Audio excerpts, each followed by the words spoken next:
I'm not even signed into my shit. All right, so I guess we're going live. We're just making sure that we're officially live now. Live? Are we live? I don't know. I don't know. And if you don't love me now, I will never love you again.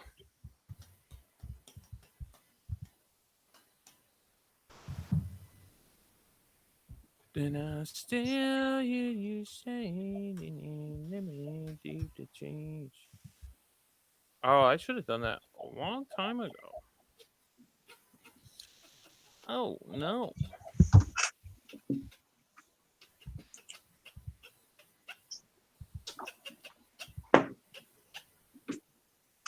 Okay, I think we're live now. Let me just double check. Triple checking.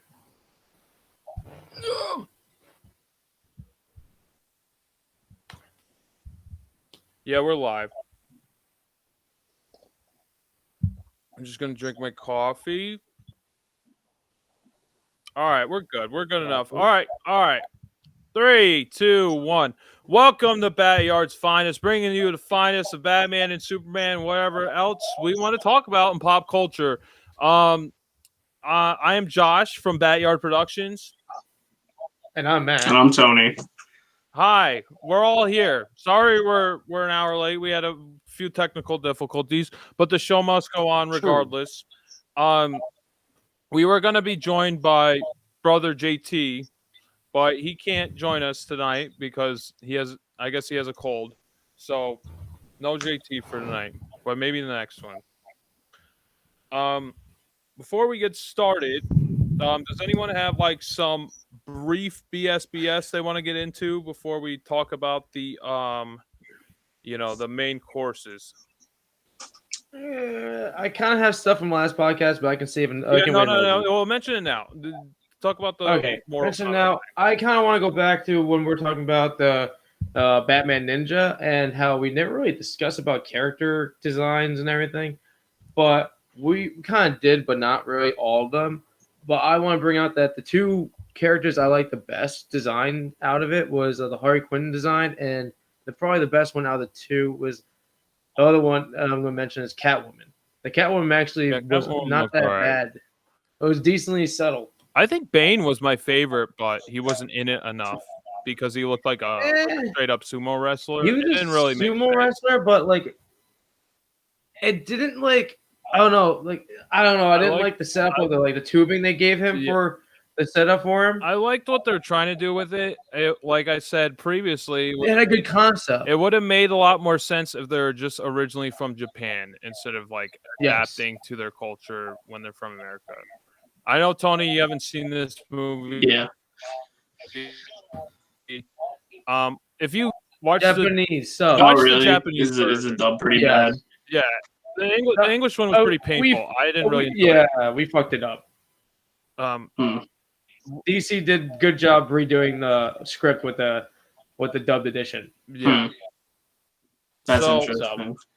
I guess the new Mortal Kombat movie comes out at the end of the month. I think it's like the 29th or something like that. I thought it was probably the 23rd, but okay, whatever. Dates. 20 fucking something. Who gives a shit? It fucking comes out, okay? Yeah. And if you want to fix the facts, then look it up yourself, okay? So it comes out the end of the month, and we're probably going to review that pretty shortly after the fact. So, Tony, I know you said you're interested in reviewing that movie, so we'll probably do that maybe the next episode.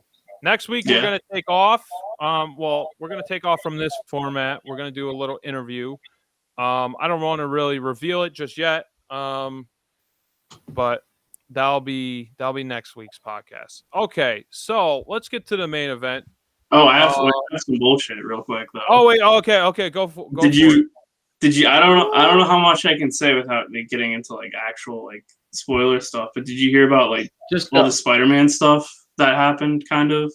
The only thing I know is like they're confirming a lot of the original cast from the Tobey Maguire universe, the Sam Raimi stuff. Okay. That's all I really know. Like, I guess Variety interviewed the original actor for Doc Ock, and he was just like talking and like just revealing like everything, which is pretty interesting. Oh, really? Yeah. Oh, he was basically He did a Mark Ruffalo. Kind of. He was just like talking about how the universe works and stuff. He was like, yeah, the director was like telling me about how like stuff in the universe, like I don't know how much I can really say without like people. What did he reveal? He was like, oh yeah, people don't really die in this universe, blah blah blah blah blah. Oh, He's like, the director told me that. And it's like, he's like, yeah, I guess I'm back. I don't really understand it. So he doesn't even know what's going on. So how the hell are we gonna know? It's like double gangers. That's the thing. Yeah. I think I know what he's talking about. Basically, it's like the world that the real Spider-Man's in. Probably Doc Ock's dead could die there because but they died his in the original universe movie. He's still alive. Well, no wait, and Tobey Maguire he dies in 2. That's what I mean. He's dead. Yeah, no, I fucked it up. I just realized that when you said that. So yeah, it'd be the opposite of what I just said. Yeah. Strike that, reverse it. Yes. So there's a doppelganger, Doc Ock, who's alive. And doing Doc Ock shit. That doesn't make sense. I mean, I guess it does. I mean, there's an Army of Darkness comic book where it's Army of Darkness versus Marvel Zombies, and he gets transported into Marvel Zombies universe, and then, spoiler alert, in the middle of the comic book, he dies. And then the Ash Williams of that universe emerges, and he actually becomes a hero. So it's like that's the doppelganger who survives, which I thought that was a nice little twist in the middle. Sorry for spoiling it, but it's definitely still worth a read. Maybe we'll do that in a future episode because that's a pretty fun one. Mm-hmm. I enjoy that. I need to rebuy that again. So is there any other like things that he revealed, or was that just kind of it? Like no one dies. I'm not quite sure. I haven't read the whole thing. I read some of it. But that was like one of the big things where he was like, yeah, no one in this universe dies. The director told me that. Well, there's always a backup. Yeah. Because there's so many universes. Yeah. Oh, worlds. I don't really get it. It's like how like DC has the number of like different numbers for playing the different number of Earths. Yeah. But it's the same thing. Just Marvel does it differently. I see.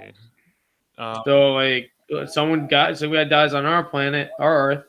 Just go to Earth 44 and grab that guy. Yeah. Hopefully he's the same kind of guy. If not, he's a dick. I don't know. I mean, I'm kind of nervous with all this multiverse stuff. I think Marvel is kind of setting it up the right way because they already fleshed out these characters. DC Universe is just using it as a crux to like fix their universe. They're like, oh, well, you didn't like this Batman? Well, we got a different one who you might like better. And then it's just going to kind of oversaturate and confuse what the fuck's going on. So that's what I'm nervous about. The one thing I do like about this with the Marvel setup is that they're making these TV shows that are slowly going to bring in that universe and help it explain shit without having to shove it all into one movie. So, like, I believe, like, we did WandaVision, Falcon and Winter Soldier. That's out now. Yeah, I haven't watched that yet. And I think I only watched like the half of the first episode, but my friend Jimmy keeps filling me in. But I think they're supposed to do a Doctor Strange thing. Yeah. Then a movie. Yeah, I think that's when they're so that Doctor Strange thing's gonna just freaking flat out explain. That's like the thing I'm mostly interested in and like want to see is a sequel to Doctor Strange. More the fact just because Sam Raimi's directing it, who directed the original Spider-Mans. So I'm more interested in that fact, and I know Bruce Campbell has a cameo in it, so I'm kind of he always has to have a cameo. I'm more striving for like I'm more excited for that film just because of that aspect more than basically anything else that they're releasing. Yeah. So I'm interested in what Sam Raimi's gonna do with it. I hope they give him more free reign because he already showed that he's successful in this realm. You know. Exactly. Yeah. I think the Loki show is also going to get into some weird shit that's going to like probably set stuff up. You know.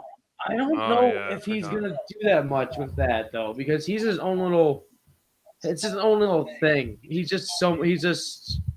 I don't think he's gonna tread with it. I think it's more like they're gonna like be like, this is what Loki's really doing the whole time during Mhm. Endgame, and not during like not actually trying to help. He's trying to, or he's doing helping from in that angle on the behind the scenes.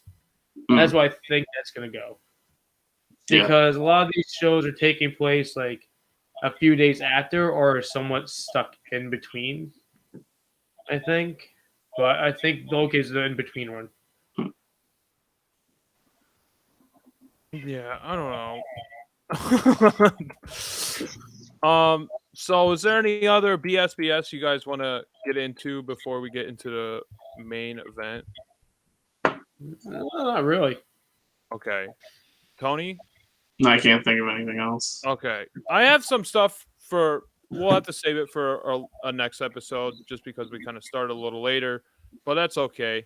Um so we are going to get into Superman the Underground World, which was originally released June 18th, 1943. It's the 16th out of the 17 animated Technicolor short films based on the title character Superman, where in the story, Professor Henderson arrives at the Daily Planet and reveals to Perry White, Clark Kent, and Lois Lane a map of an ancient underground cavern that has basically his father disappeared from the cavern 40 years ago, and he intends to find out what his father was researching in the cavern. So the Daily Planet has exclusive rights to the story, and what is to be discovered by the expedition is too unbelievable to be believed. So, this is Uh, a very interesting one. If you guys don't know, this was originally produced by the Max Fleischer Studios. I think they produced the original, mhm. the first 12 or 13, and they got bought out. Well, basically, Paramount did some shady shit and took over their studios and basically rehired the higher ups. Like they fired the people who started Fleischer Studios. I mean, who created Fleischer Studios. So no Max Fleischer, no Dave Fleischer, the guys who were the forefront of the studios, and they basically grabbed the carpet right underneath them and got got people that would be more agreeable for what they want. Hmm. So it's pretty fucked up, and it's very interesting to get into the the logistics of it, but it's very complicated as well. So anyway, besides the fact, so you could see in the opening credits that it's produced by Famous Studios. It doesn't say Fleischer Studios, it says Famous Studios.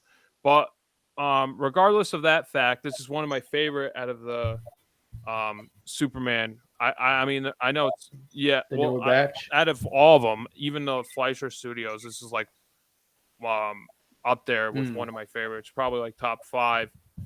Um yeah, so what do you guys think of the underground world?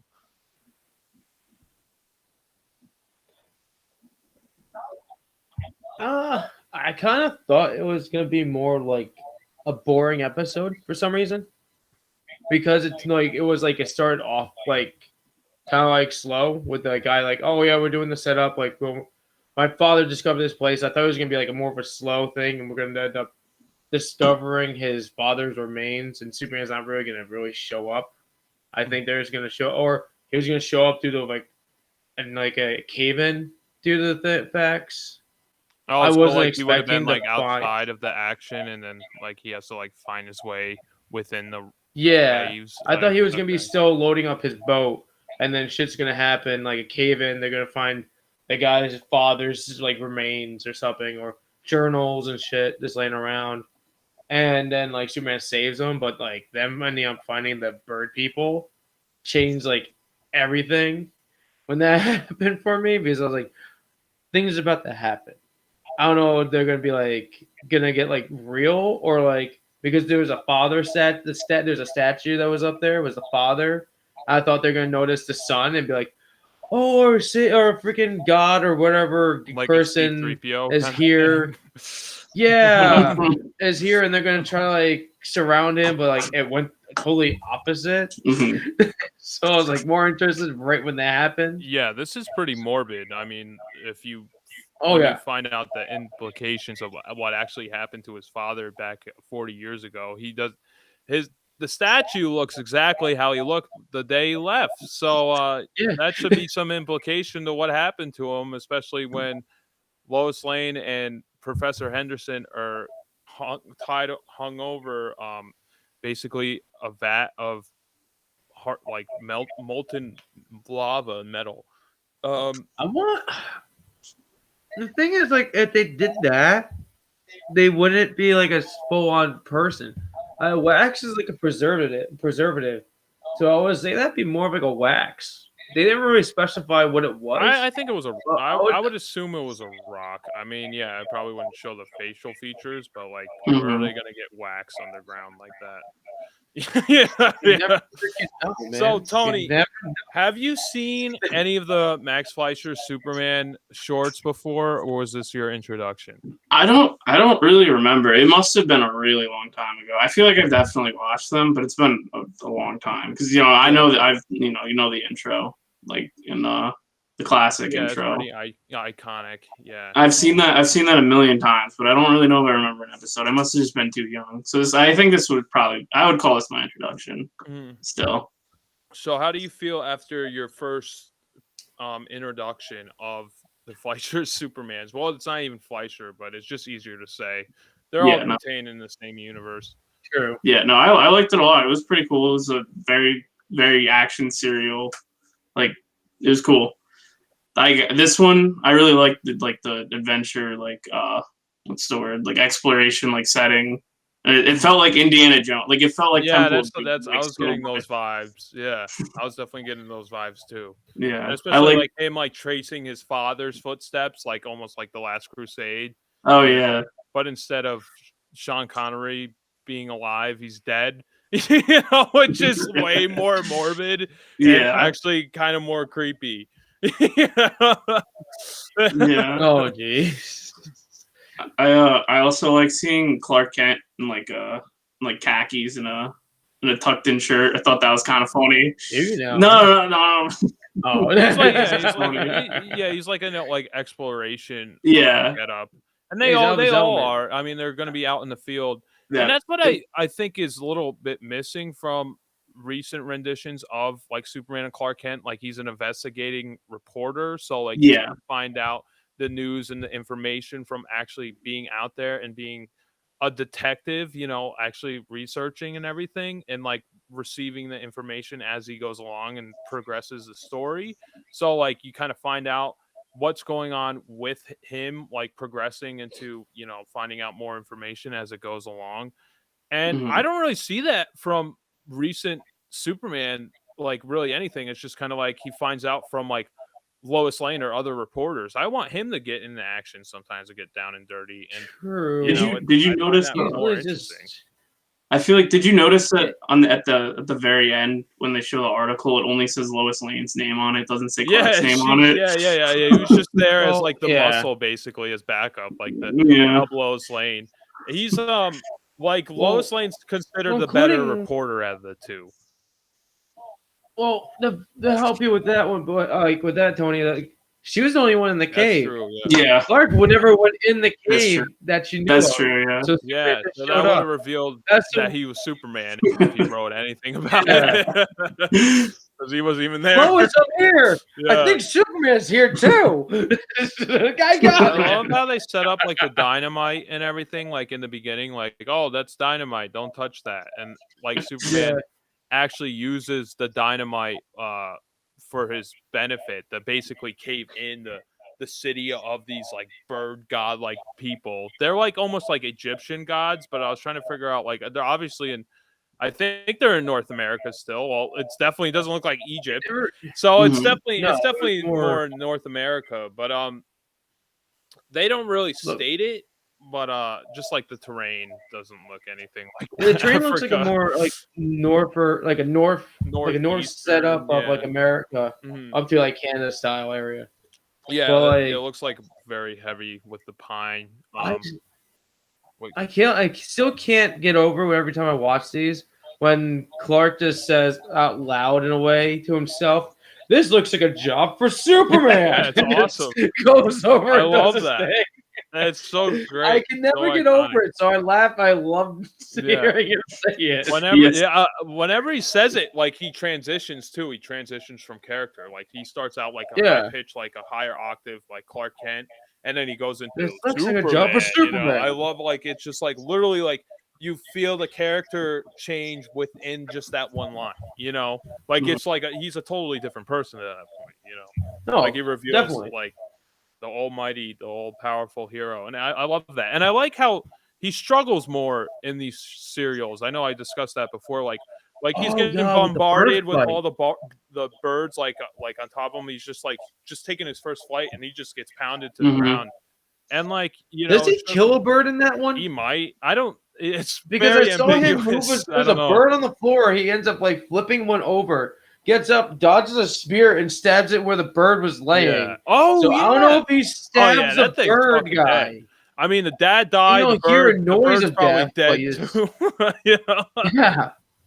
I guess there has to be some collateral damage from the birds. You know, they took one of ours, so Superman took one of theirs.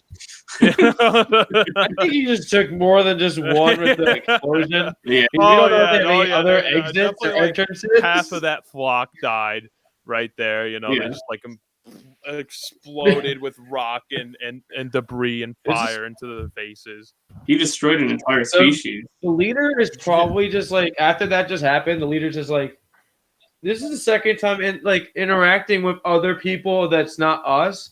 So let's figure out a way not to fuck this up again, because we literally lost 8 people.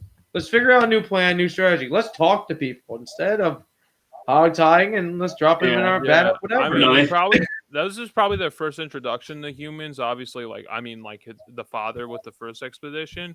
So they probably just saw like this humanoid, this human. You know, they're basically humanoid birds as like a threat to their society. So like, oh fuck, we gotta kill this thing. You know, they can't communicate with it. They're birds. So they basically just like submerge them in hot wax or hot lava or whatever you want to, decide that it is. It doesn't really matter. But They have that all ready to go. Well, yeah, they have it ready to go. Like they're like, they're like trophy hunters, basically. Like, oh, this is we're gonna get 2 more humans. Now we got the female too. Oh my gosh, this is gonna be part of our prize showing. I could have seen it going a little bit darker with that part, because you said female. But like, you know what? You want if you like say you're like a hunter like on an African safari, you go like, oh yeah, I got the, you want to start out with the big monster buck or whatever, and then like transition to like, oh, now I got a doe, so Jeez. he probably saw it like that because they're fucking weird bird people. And these are our 3 treasures of our cave. Yes, it came after each other, like a few years after, and we're proud of our hunts. I want to say the music in this episode. I think it's I love how like it kind of progresses like the storyline, and like once you're outside, you're on the boat, they're like kind of like paddling pleasant. in. It's like very pleasant. Yeah, exactly. And you're like, oh yeah, this is nice, And then it almost reminded me of the Bride of Frankenstein, actually, when Frankenstein comes out into the forest, which we're going to get into.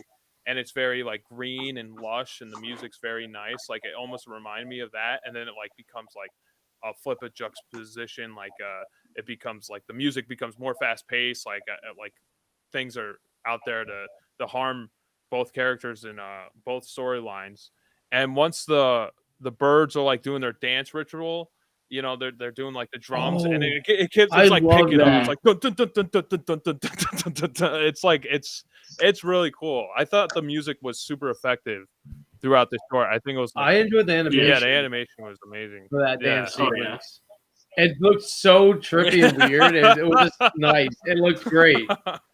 Yeah, I gotta say, I mean, even though this is not the Fleischer Studios, like this is one of my top 5 favorite Fleischer Supermans. Like this is up there because it's like pulpy. It's almost like it's otherworldly. They go outside the realm of like what would happen in just like human existence. And this is like one of the last episodes. This is like the second to last episode, and before which when famous studios kind of took the head lead of creating the Superman episodes, they became more propaganda at that point, like World War II propaganda. This is like the height of the World War, Mhm. and there's like it dates it like a lot, and especially how they portray Japanese the culture.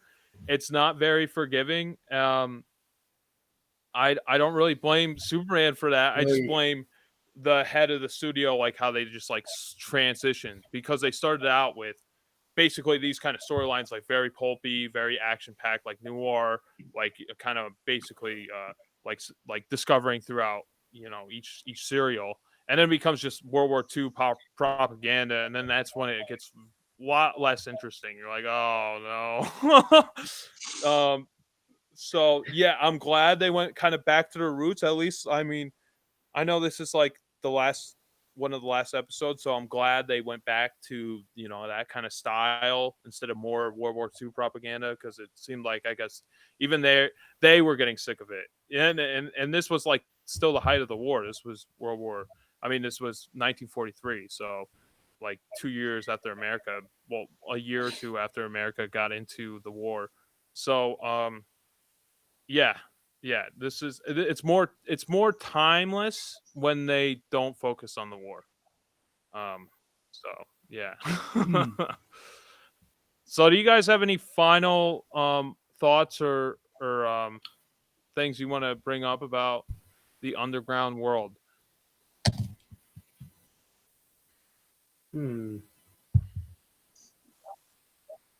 Yeah. Not really. it's Covered it's most of Yeah. the very elements, I short. felt. It's only like 8-9 minutes. And like Yeah, it's that. you go through this whole overarching storyline. Like that's why I love these Superman shorts, because you get this like basically like this compacted like epic movie in a short serial that's like very self-contained. Like if you want to know the essence of Superman, what's he's about, like if you even never even heard of Superman, you just watch one of these and you're like, oh yeah, I totally get it. This is what the character is all about. It's like completely, it's Superman at its purest and simplest form, and I think that's when you kind of bring Superman to its essentials and its like basic essence. That's when the character works best. When you Mhm. overcomplicate things, the character doesn't work as well. Mhm. No. So yeah. Tony, Yeah. you look like you were going to say something beforehand. Oh You no, got not something? really. I was just thinking. I was just thinking though. I didn't really know how short they each were and how few there were, and like you could just like you could get through like the Supermans like Yeah. I think they're short. The shortest I think is like Wow. 5 minutes. Yeah. That's I One of think them's like 5 they're minutes. So- usually around like 8-9 minutes. That's Was like it- basic usual runtime. was this like an era where they were like played before films, or is it? Yeah, that- this would be okay. like shown in serials. So like it would just like be, just in between whatever they're showing, they would show this the serial. But they put so much money and effort into these serials. Like this is like basically this studio invented a rotoscope. So if you don't know what the rotoscope is, it's when they take live action actors, trace over them frame by frame, and then that's why the animation looks so smooth and fluid, because it's like real movements that they're using. So No. everything that you see is acted, Huh. and that's what they use with Disney films, especially starting with Snow White. Walt Disney basically, well, he used the technology that Fleischer Studios developed and kind of ran with it. And now Fleischer Studios doesn't exist, and Walt Disney fucking owns everything. So it Yeah. would have been great. I True. wish there was a story where Fleischer still existed. I would love to see what they would have came up with, but they did the Yo, I mistake. want to see the battles. They had the mistake of Disney. yeah. They had the mistake of not producing, they went under a studio head, and that studio head fucked them. And Walt Disney was smart with business sense. He was they produced their own films and shorts like under the Walt Disney handle. It wasn't like Walt Disney was under Universal or Warner Brothers or anything like that. Like it was they were self-producing, and that's where the Fleischer Studios made the wrong turn in direction. You know, they went under Paramount. Paramount totally screwed them over, which sucks. Yeah.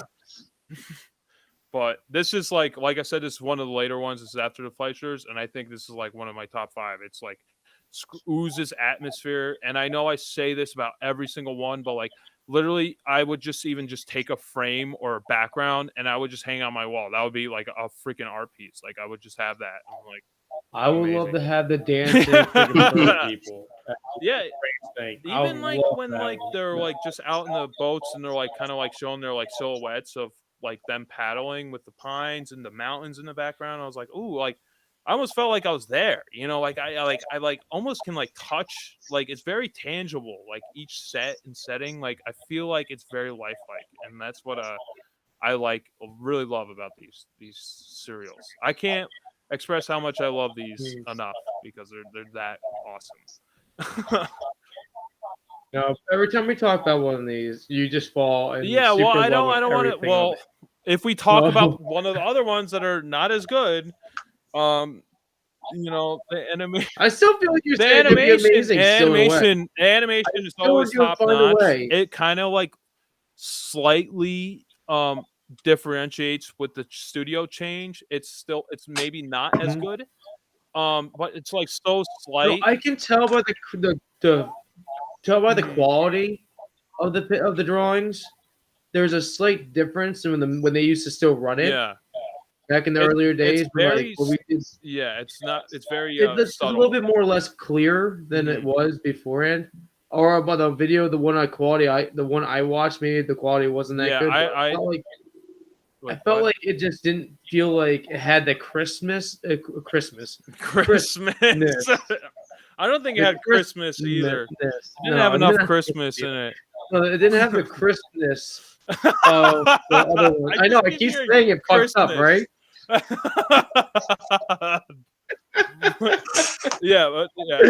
wasn't like as clear, I guess. But I mean, no. I definitely recommend watching these in HD, like full HD.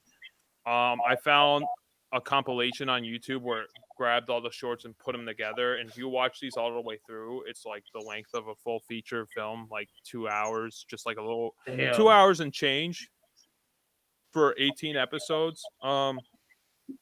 So I don't remember what the last one is, but yeah, like I said, once it gets back to like the pulp and the science fiction elements that make Superman interesting, that's when it's, you know, its heart is really into it, and it actually, you know, hits the beats very well.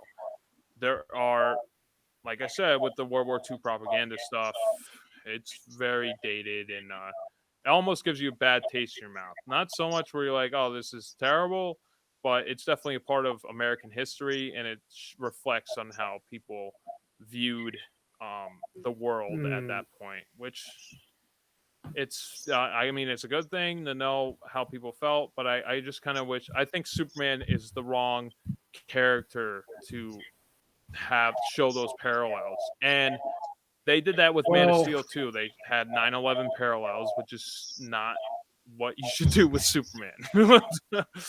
No. Well, how early was this with Superman? Like, how many years was he around for? 1943, so like 5 years. Like nothing. So 5 years. So he's still in the early stages, so I can see why they kind of like did some shit like that. But like, yeah, he's definitely not the character to do that stuff with. No. Definitely that's why not. They made Captain America, and that's his whole origin story. And it works for him because that's his character, you know? He was born from it. Right, exactly. He was created from that. And Superman was created before that. Yeah. Yeah, and then they just kind of like shove that into, it just doesn't work. It's like a square peg in a like a circle, like in a hole. It's like I could make it fit if I shave it a little bit, but doesn't really work that much. No, that's the one thing with comic books and everything is like you don't have to put real life situations into them. That's why we they're read their comic own books, world. because Just leave them alone Yeah. unless you really have Escapism. something to like express, and that will be a proper story and doesn't like look horrible to everyone else.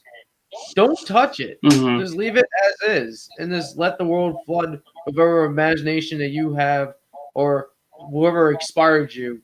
Go with. Yeah, Like do it up. I- Whatever your gang does. What was I completely agree. what was that? I don't know.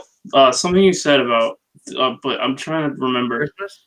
No, you. Never mind. I was gonna ask about a specific Batman cartoon. I can't really think of it. It'll come The back. Yeah. Yeah. Okay. We'll move on.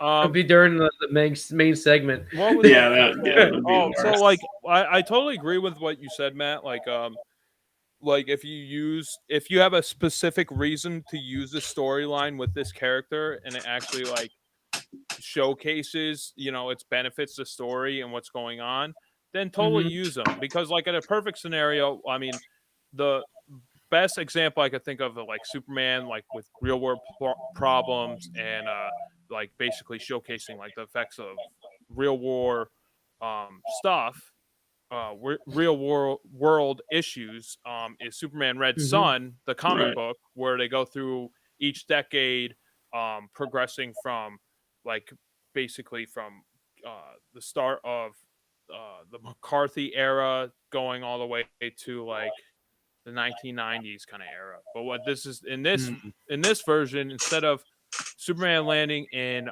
America, he lands in Soviet Russia. So those implications are very interesting, and it shows like kind of Superman's still essentially the same character, but like with these different ideologies, completely clashing against each other. It shows like what he could have been in a different scenario, and I find that very interesting.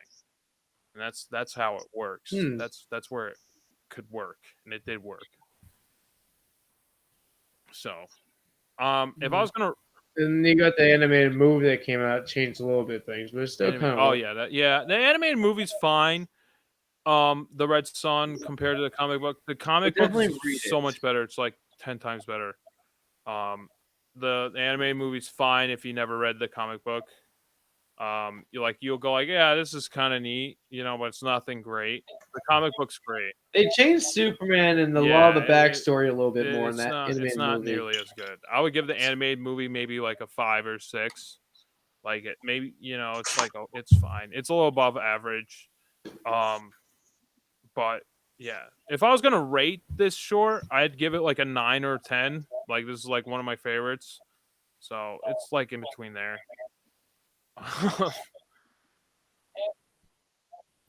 Yeah, same here because the shit very Indiana Jones. And this was like early 1940s, so this is like the era where Indiana Jones was, like where they wrote Indiana Jones to be like on these expeditions. So this probably parallels with what was actually happening at the time. Like people like were finding new places and new objects and new like historical artifacts at this time period. I mean, at any time period we're finding that stuff, but especially at this time period, it seemed like the height of it, of exploration, between like the early 1900s. Well, you didn't have so much stuff distracting people, so. Well, there was that the time war, period. So that kind of distracted a lot of people. I think that distracted the whole world. Other than that, okay, there wasn't television. There wasn't cell phones, video games. Kids were still running around with sticks and fighting each other. It was just your cities out, like your towns being bombed. Yeah. So, yeah. You know what? I guess if you're, it wasn't happening everywhere. It wasn't happening in the United States. It was happening a lot in Europe. I'm sorry, Europe. All right, move on to that. Tony, what are our final thoughts on Superman: The Underground World? Yeah, it was great. I'd probably give it like a 9, I think. Yeah, it was pretty great. Yeah, fucking awesome. Yeah. that I do agree with Matt. That one scene where they were like dancing around, like, and there's like fire in the back. It almost looks like fire. It probably wasn't, but it just like looked so good. It was like that. It was probably rock. it was a bubble, lava, just bubbling shit just happening. And but the music, like how it progresses and gets faster, that's like I'm like, that's what really sells it. That's what kicked me more of this. The music. I need to make like that a story. I'm gonna make that a story later. It's just in my head. It's great. It's freaking awesome. The music throughout this whole episode is fantastic. I mean, it's great for all of them, but like I remember this a little bit more. Obviously, I remember the main Superman theme that they use throughout the series, but like this music, I remember the other themes also. Well, besides the main Superman theme that they use in the intro and when he's getting dressed. So yeah, top notch. Highly recommend. Even if you're not a fan of Superman, if you're a fan of animation, or if you're a fan of Indiana Jones, watch this. It's a great time. Awesome time. It's a good watch. Yeah. It doesn't take that long to watch. No, it doesn't. Only like 9 minutes. And you can find it anywhere because it's in the public domain. But if you guys can find like an HD version of this without the watermark of someone like reposting it, please let me know in the comments. I would love to see that. I found HD versions, but there's always a watermark of like some website on the bottom, which is not the biggest deal, but I just don't want it there. Like it wasn't there originally, so get it out of there. They don't own it. I find like versions without the watermark, but it's not in HD, and I definitely recommend watching in HD because it's definitely meant like to watch in the clearest picture possible because it's so lifelike and awesome. And the last thing I want to mention is the like these Superman serials are like more action packed, like an Indiana Jones movie compacted into like such like a short period of time, like a 9-minute segment, while at the same time their competitors, Walt Disney Studios, was totally going in the opposite direction. They were going with more like fantasy and like not as action packed, storylines. So it kind of gives you two different studios at the same time, showing like different tastes and like different directions, and I find it more interesting that way than when one studio owns everything and then they kind of tell you what you like. So yeah, anyway, that's it. That's all I have to say. So Matt, take it away. The floor is yours. Okay, this is the real main segment of the night. Other than that amazing short episode we just watched, we're going to be talking about The Bride of Frankenstein. It is the second additional movie to this Frankenstein series. It picks up from what's it called? The first movie where everything's burning down. It just gets a crowd of people that followed the Frankenstein's monster and Frankenstein to the windmill, and they're all at the bottom like, oh yeah, we killed the monster, blah blah, and you just basically see like this one couple that wants to see the remains, and then husband falls into the pit, and so follows Frankenstein. Frankenstein kills him and kills the wife. Then it moves on forward, and basically this movie is more trying to. There's a lot of character development throughout this movie with the Frankenstein's monster, and it's actually pretty subtle and nice. It's not just directly pushed forward to yourself. Yeah. And you see Frankenstein meeting up with this gentleman after running through a couple people, hunting him down, and still screaming monster at him. And he meets a gentleman that's blind. He doesn't see him as a monster. He sees him as a human being and a friend. He wants to make a better relationship with this monster and teach him how things. And that gentleman, taught him how to speak. The monster actually was more of a seeing object for him to help him guide with his daily routine until more assholes show up and try to kill him. And then burning the old man's house down. Then we proceed onwards to actually the monster makes it to the actual city that he was already kicked out of in the first movie. And due to Frankenstein's son was supposedly knocked out in the beginning of the movie and pronounced almost dead by his group of people that loved him. and he ends up getting married to his fiance from the first movie in this one, and another scientist will show up and say, "We can resurrect bodies as your father did, but way better. We can do it together." And he's like, "Yo, no, F off, don't want to be part of you."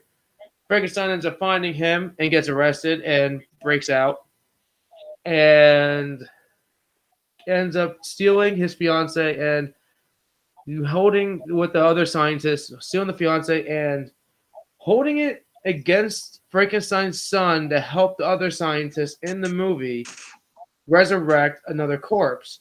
But it's not going to be a gentleman, it's going to be a woman. So that was supposed to be for Frankenstein, so he can stop being crazy, if you know what I mean.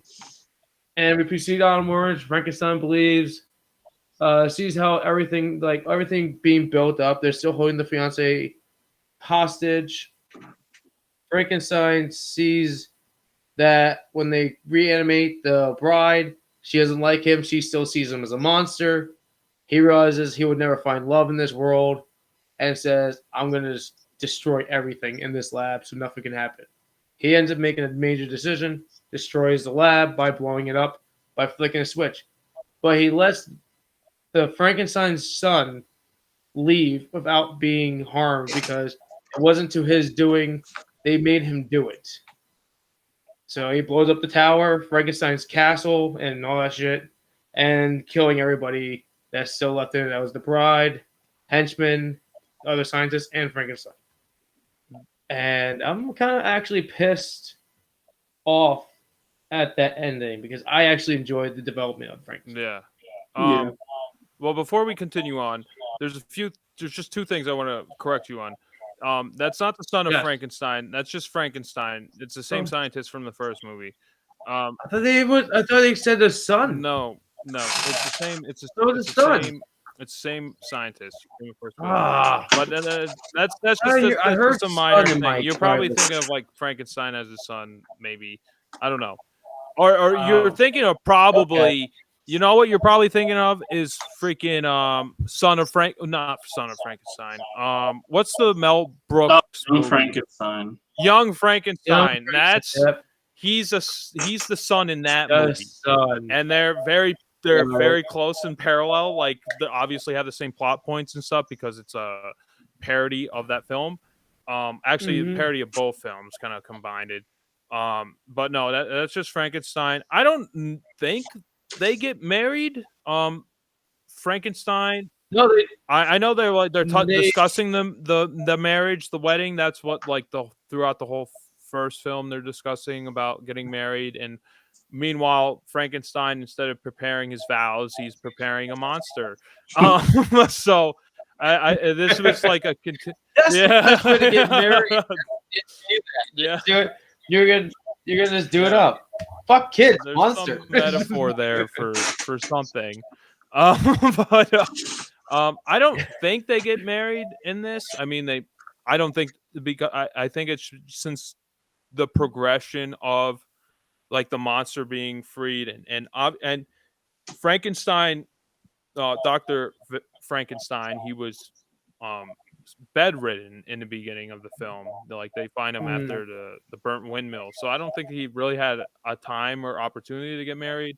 Never know, man. I don't think you so. never I think know. they just like set as Shit can happen. fiancés, and probably set the date for You a can later get day. married on the web now, man. That is you don't know now. The web, first of all, didn't exist in 1934, and plus that the time period that they're set in is even before the 30s. Is like in the 1800s or something. So that doesn't mean home like I'm pretty marriage, sure they didn't get home married. weddings. Other than that, beautiful. I'm crippled, but I want this woman to be my wife. Do while I'm in my bed. Yeah, I mean, we probably should have done Frankenstein first, but the reason why we didn't do Frankenstein, I mean, I chose the film that we discussed today was because I think this is a superior film to Frankenstein. I think Frankenstein, the first one's a little drab and slow pace. It's a good movie. It's kind of boring, you know, but like you kind of have to get past that and see like this is like its first of its kind with like a monster film almost, you know, besides the Bela Lugosi Dracula. Which if I was going to compare the first Dracula Dracula Dracula be better. to Frankenstein, I enjoy Dracula a lot more. Boris Karloff in the first film as Frankenstein is a lot skinnier. He looks more like a corpse because he was a hungry actor at that point. Like physically, he was hungry, so like he wasn't eating a lot. Mhm. And then after that movie, he became a big star. So this he became like fuller in the face and body because he was probably eating food. So he was able to eat. That's good, though. So that's why there's like a little. Yeah, no, it's That's good. It's good. good. But for the character, you want him to look like a corpse. But it's fine. He looks great in this film, Yes. regardless. Well, comparing them from the pictures of the cases, in the case of if you are hungry for watching all the classic Marvel, The monster first Marvel movies, universe. go check out. Oh yeah, yours is different. Yeah, check them out. See, mine looks like this. I have. Yeah, I think yours came out yours is the early one. Mine's the later one. Yeah, yours. So different. you can see the two difference on mine. You can see the difference in the Frankensteins on the front and the Frankenstein on the back. Yeah, Because this one's definitely from the second one, and this one is more like thinner and creepier and oof. That's not Frankenstein. That's Phantom of the Opera. That's not Frankenstein. That's not. No, this one. That's Frankenstein. Dude, I see Yeah. bolts in his neck, dude. Who are you pointing at? Show me the Right screen. That's there. Frankenstein. Yes. Yeah. Who else? That's what I'm I pointing. thought you were pointing at the Phantom of the Opera. I've been pointing at him the below. whole time, Okay. buddy. Well, you keep moving it. All right. Continue. You keep moving it. Yeah, I got this one where it has Alex Ross drawings, which I think is awesome. I love the Frankenstein. Yeah, I that love the Frankenstein Frankenstein is there. definitely the original Frankenstein. You could kind of tell he has like that one bolt in his head. And the Bride of Frankenstein, he has bolts. I mean, not bolts. Like he has like the staple on both sides. In the first movie, he just had the staple on one side, and he's a lot skinnier in this.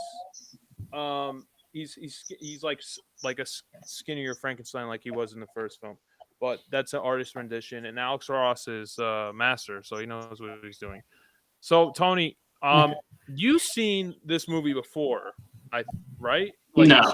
You haven't seen this? No. Oh, I thought you said you did. Oh, No, okay. I was saying I saw the original before, and I was like, oh, I should go back and watch the original first again Yeah. to rewatch it. But no, I really didn't need to. Did I you thought I watch- would. Did you watch the original? I had in the past, but I was thinking about going back and watching it, but I really didn't need Yeah. to. Yeah, if I had enough time, I was gonna try to watch it, but I didn't. So I Yeah. basically was in the same boat as you. Mhm. In the prologue in the beginning, it starts out with like a thunderous castle, and you think it's gonna like zoom in into Frankenstein's castle, and then it turns out to be Mary Shelley and some of her friends just reminiscing about, oh, remember when you wrote that Frankenstein book? Yeah. That was so good. You were scaring Yeah. me. I can't believe this sweet girl wrote this scary, morbid story. I wish you didn't end it at that point. I want to know more. And they're like, she's like, oh, there's more to the story. And then it kind of continues on into it. I think that was like basically them like poking fun at them, their own selves, like kind of showing like where the origins of the story is. And I liked how they started, because it's kind of like a complete like just a complete side turn. Like you're not expecting it at all, but it's a good way to set up the events of the previous film, because it's like, oh, well, remember, blah, blah, blah, and like they're discussing the events of the first film, and then they kind of continue on that way. And the father of the daughter, the daughter who gets killed by Frankenstein's monster, he's the one who falls into the pit by the windmill, because he wants to know for sure if Frankenstein's monster is dead for sure. And he seems like he's like drunk or something, because he just falls in.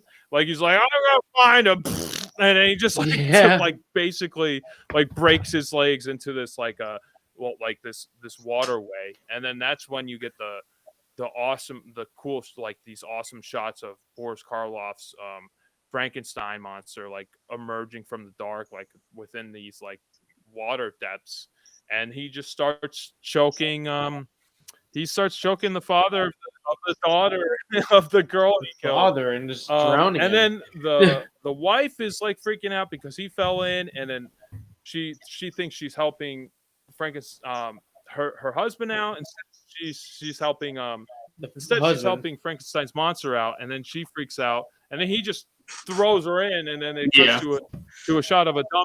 Yeah, it's awesome.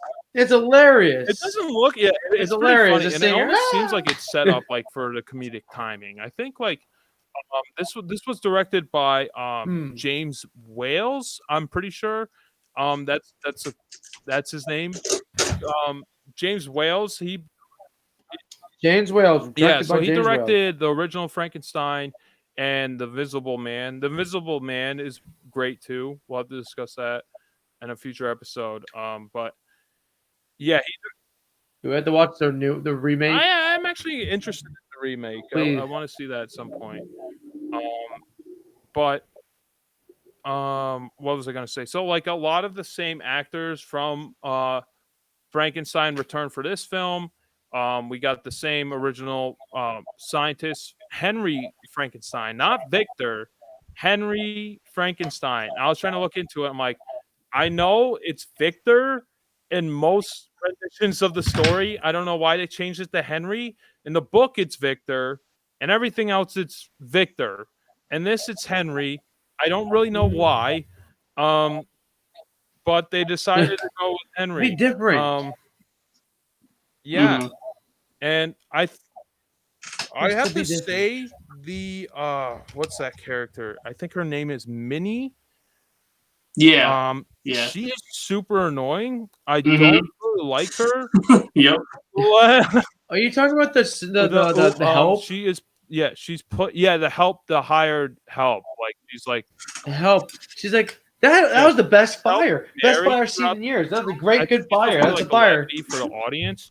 But she almost plays it too over the top for me to like get into it. And this is at the time where they're still performing like they would that when they're on stage. So you have to project and over exaggerate so the people in the back rows can see what the hell you're doing.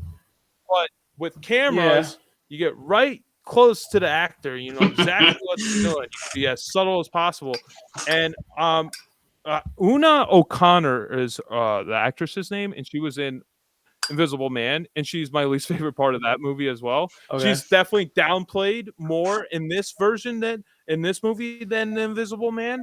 She's way more annoying in Invisible Man because she just keeps screaming. You're just like, shut the fuck up. Just shut up, please. You want to torture us with this actress. She's not that bad in this. I just think she plays a little. That's what he's trying to tell us, Tony. That's what he's trying to tell us. So when we do watch it, we get suffered. Well, no, it's a great movie. She's like the weakest aspect of I think both films, at least for me. She's not that bad. She's not like terrible where I'm like totally out of the movie. I'm like, oh, this character needs to die. Like she's fine. She just plays it a little too over the top for my liking. Yeah.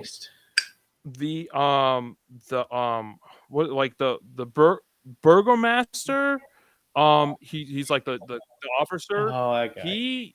He plays it like he does the comedic bits as well, but he plays it a lot more subtle and like within like the realm of the world, and I think he like hits it a lot better than Minnie does. That character, like what are you gonna get this time? And once he's like, oh, nothing to see here, it's over. Once the windmill is burnt down to the ground, and when Frankenstein is breaking out, he does.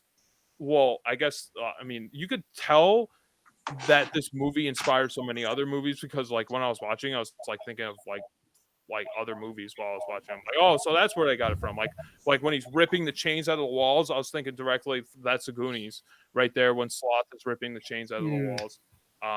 There's Goonies right there, and then right when that happened, the officer, he's like, oh, just an escaped lunatic, nothing to worry about, and like Frankenstein's busting out and the monster's like literally beating down these two guards. He kills one and then he blows, like the whole door explodes. Like, it's fine. That was funny. I enjoyed that. Like that, I loved that delivery. And he was just like just like front of the mill. Like, oh yeah, this happens all the time. That was great. I like that. Like that character performance and everything was great. I think the three main leads, Dr. Henry Frankenstein. I want to say Victor. Henry Frankenstein, Boris Karloff's the monster, and Dr. Pretorius are definitely the three main actors are the best actors in the film. Yeah. I do want to give an honorable mention to Dwight Fry, who plays Carl, not Igor. Carl. He plays Fritz, and not Igor. He plays Fritz in the first movie, who is murdered by Frankenstein. He's a hunchback like Igor, but his name is Fritz. He gets killed by the monster. In the second one, he's a completely different character. He's basically Igor without a hunchback, working for Dr. Pretorius, and Dr. Pretorius. This is his twin. Yeah, they're both ugly. But Dr. Pretorius is the mentor of Dr. Frankenstein. So they're like, if you think Frankenstein is nuts, this guy's even twice as nuts. Oh, dude, his facial, like everything, like he was just doing with his face was fucking crazy when he was doing, like talking and interacting. He was awesome. Yeah, it was just nuts. And whenever they get to a point when they're like actually like doing the science project with like the human body parts, like the heart, and he's just like bugging out. He's like, "Are we just gonna? I can just turn up the amperage. Let's see what happens with his heart." And the Frankenstein's like, "It's dead. You sure we can just do it one more time?" He's just ready. He's ready to bring people back, like Frankenstein did. He's definitely mad and insane, but he has integrity. Oh yeah, he has like subtlety. Like you could see people actually listening to him. He's like a Willy Wonka. He kind of has that vibe. He has like a Willy Wonka vibe to him. Like he has the knowledge and all that stuff that he has, and just like he's just nuts. Yeah, it's crazy. I would say he's probably more insane than Willy Wonka, and Willy Wonka's pretty fucking out there. Yeah. So, I like having an acid trip, freaking water boat. He was definitely a good character. The three main leads. And I want to get back to the Igor thing. So Igor was not mentioned in the original film. I mean, obviously, original film. He's not in the book. He's not in the sequel. So you're like, all right, well, where the hell is Igor? He is in Son of Frankenstein, and he's played by Bela Lugosi, who obviously is known for the portrayal of the original Dracula. Well, maybe they done on silent film, but for Universal Pictures, he did original Dracula. So Bela Lugosi is what you think of when you think of Dracula, is what you think of when you think of Igor, because he's the one who brought all the nuances and the characters to life on screen. So he's basically, you have to thank Bela Lugosi for Igor being known. I think Igor is just more known than Fritz just because of the name sounds weirder. I think that's literally the only reason. Obviously, probably Bela Lugosi's performance, but Dwight Fry did a great Fritz, Igor-like character.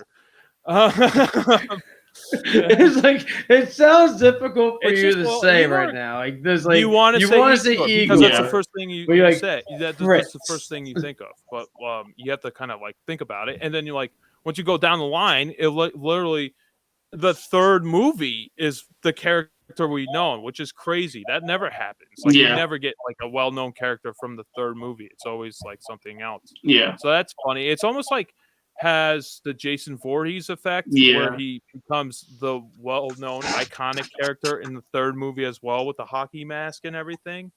It kind of has the same effect as well, which is interesting. And you know how people portray like when. So what are you gonna do? Like say you're doing charades and you're trying to be Frankenstein, right? What would you do? No, you're doing charades. Flat top you're playing charades. Army monster. Owned by the monsters. You can't talk in charades. You could only act. What would you do? Your word's Frankenstein. You're trying to tell Tony and I. Right. Tony's doing it. Tony, do it again. The hands, yeah. Right. Yeah, Okay. he's So you're just doing the doing hands. the motorcycle. Right. And So actually, we're So not the right character, that- but yeah. rendition of Frankenstein. Also, you have to thank Bela Lugosi because I forget which movie, but he plays Frankenstein later on. He was originally going to be the first choice for Frankenstein after the success of Dracula, but he turned it down. He's like, I want to talk. I'm a performer. I don't want to be this grunting, rambling, animalistic character. I am here to perform. This is beneath me. So they got Boris Karloff, and eventually he's like, well, shit, Boris Karloff's getting top billing in all these films, and I'm making no money. I'll be Frankenstein this time. So in this version of Frankenstein, he's blind, so he has his arms stretched out like this. So you have to thank Bela Lugosi as well for at least what people like the initial imitation of what people think of Frankenstein. It's kind of crazy how many things go back to Bela Lugosi in Frankenstein because Boris Karloff. Yeah, Boris Karloff is fucking more characters. known for Frankenstein. One person. When you think of Frankenstein, you think of the look of Boris Karloff, but you think of that movement. You know, like if you're just gonna walk down the street trick or treating or whatever. In these movies, he doesn't walk stiff. He walks. He's definitely like his legs are stiff, but like he could see where he's going. Like his arms are in front of him. Yeah, but he's not. Yeah, so he's still getting out of the kinks of being freaking dead. Yeah. But like you give him more time, I think he would be more of fluent motion of a human like that's still alive. I was saying. Yeah, I mean he's like kind of. If you think about it, it was only how many days really between the reanimating the first movie of Frankenstein to the maybe 3-4 days, like not very long time. Yeah, so he's still waking up. Yeah, and I know Boris Karloff had some back injury from the first film because he like had to wear some back brace to sit like be straight, like whenever he sat down like off set he would be like this, like a wooden board. So he got some back injury from the first film. So I think they added, maybe it was from like the padding and the weighted shoes. Like the weighted shoes is why he has that movement with his feet. So I guess the makeup was a little less drastic for this version, but probably not so much so. It's still 1934, so who knows what they're using for makeup. It could have been just shoe polish smeared on his face, mixed with asbestos and gasoline. Who the fuck knows? It was probably nothing good for your skin. Nothing good for you. Yep. So what's the makeup artist? I think his name is Jack Pierce. He did the original Frankenstein design and the Wolfman, basically all the known Universal monsters that you think of. So I just want to give him an honorable mention because after these Universal monster films, after basically the Wolfman, he kind of got sidelined and they hired like new makeup artists, and he was like basically the granddaddy of it, and he kind of slightly got forgotten over the years. Obviously he's known like throughout makeup artists of today, but like he's not really a household name. Like maybe like Rick Baker, like people think more, I think Rick Baker is more well known than Jack Pierce is. So, and Jack Pierce was a direct influence for Rick Baker. So it's just Tony, it looks like you've been trying to say something for like the last 5 minutes. Like, you got I was gonna say when you were talking about the hermit, like that was I think we got to give credit to him because that whole scene just like tugged at the heartstrings more. Than anything. He's a good actor. Yeah, honorable mention to that actor too. Yeah, those like 5 performances. The 3 main actors, Dwight Fry, I forget the whoever plays the blind man, they're the best actors in the film. Yeah, that whole scene was just like incredible. Just like you just watching like Frankenstein evolve and then like communicate was just amazing. Yeah, I think that's the scene that really sells the movie. You know, Mhm. like you don't really you see Frankenstein's monster in the beginning of the film, and then you kind of follow, Henry Frankenstein and Dr. Pretorius, and how he's trying to force him to create another monster, basically right after he created this first one. So he's like, all right, I can't, I want to get married. I'm like bedridden. Leave me alone. Mhm. And after that, you go back to Frankenstein's monster, and you follow him for a little bit. I mean, and then it's mostly his story, like he's the one you sympathize with. He's the one that you want to win in the end. You And get the yeah, progression. he has the arc throughout the film. He's the one with the character arc, and not really the other characters have it. I'm still gonna laugh. I'm still gonna laugh at the part when the girl is like a clip, like literally above him, like 20 feet, and she sees him from below, and she gets scared of him, and then falls into the stupid pit Yeah. that's like 5 feet deep, and she's just Yeah, I you think she can't like break her swim. neck or something. It It's seems fucking like she like hilarious. hit some solid object. I mean, it's in the middle of debris, so she hit something solid. It wasn't like she just fell in a puddle, you know. But the pond looks Oh, like are a you puddle. talking? Like Are it's you like a talking about little like the tiny sheep little herder? like That one? Yeah. Oh, okay. Yeah, well, she yeah. doesn't die. I'm talking about He's her. like trying to strangle her. He more No. startles her than anything. She's still alive at the end of it, and then that's when the townsfolk hear the screams. No, I know.